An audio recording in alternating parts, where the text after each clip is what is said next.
tema debat kita adalah bagaimana kita meningkatkan tren SDM. Yang kedua adalah kesejahteraan, yang ketiga adalah infrastruktur. Nah, terkait dengan kesejahteraan di Merauke ini kalau saya melihat masih terjadi ketimpangan yang begitu dalam dan begitu jauh, khususnya orang asli Papua yang ada di pedalaman. Ini fakta yang terjadi. Nah, kami bertanya, kira-kira untuk mendekatkan ketimpangan kesejahteraan khususnya orang asli Papua yang ada di pedalaman ini, kira-kira strategi apa yang Anda lakukan dan kiat-kiatnya seperti apa? Saya kembalikan. Masih ada waktu bertanya 23 detik, cukup? Cukup. Baik, selanjutnya paslon nomor urut 4 silakan menjawab. Waktu atau durasi menjawab Anda 2 menit sejak Anda mulai berbicara. Silakan.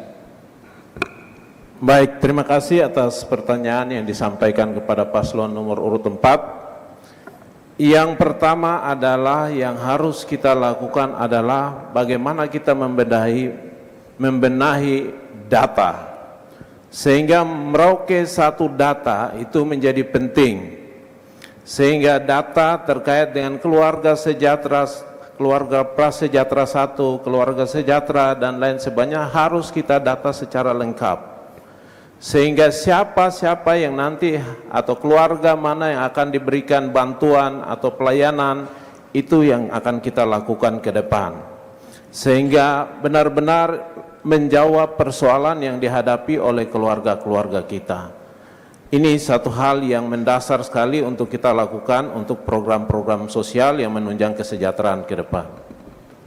Nah, terkait dengan saudara-saudara kita yang asli Papua, tentu pasangan Yoswan memberikan sebuah strategi bagaimana kita bisa memberikan pendampingan. Dana otonomi khusus Papua yang cukup besar ini harus betul-betul jatuh pada saudara-saudara kita asli Papua, pendampingan, pelatihan, dan lain sebagainya. Karena ini butuh sebuah konsentrasi dan butuh komitmen bersama untuk melakukan sebuah terobosan besar bagaimana dana otonomi khusus Papua bisa dirasakan dengan baik. Terima kasih. Masih ada waktu 32 detik, 30 detik cukup? Baik, terima kasih. Selanjutnya, respon dari paslon nomor urut 2 atas jawaban dari paslon nomor urut 4. Waktu Anda 1 menit sejak Anda mulai berbicara. Silakan.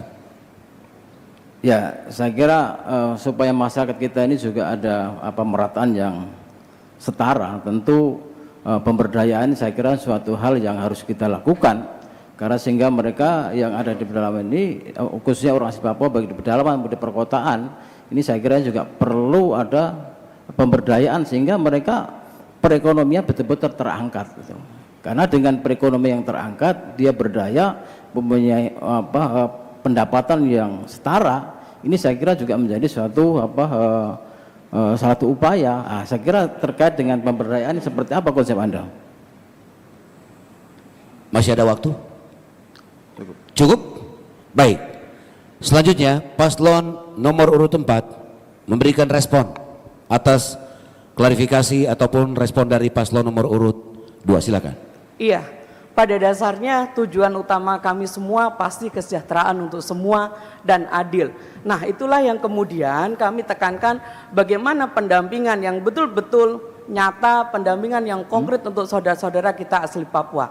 Tetapi di satu sisi lain yang paling penting adalah bagaimana sumber daya manusia ini yang kita tingkatkan. Misalkan pendidikan harus kita pastikan bagaimana dana otonomi khusus Papua untuk pendidikan ini tuntas untuk saudara-saudara kita menuju kesejahteraan itu sendiri pastinya. Terima kasih.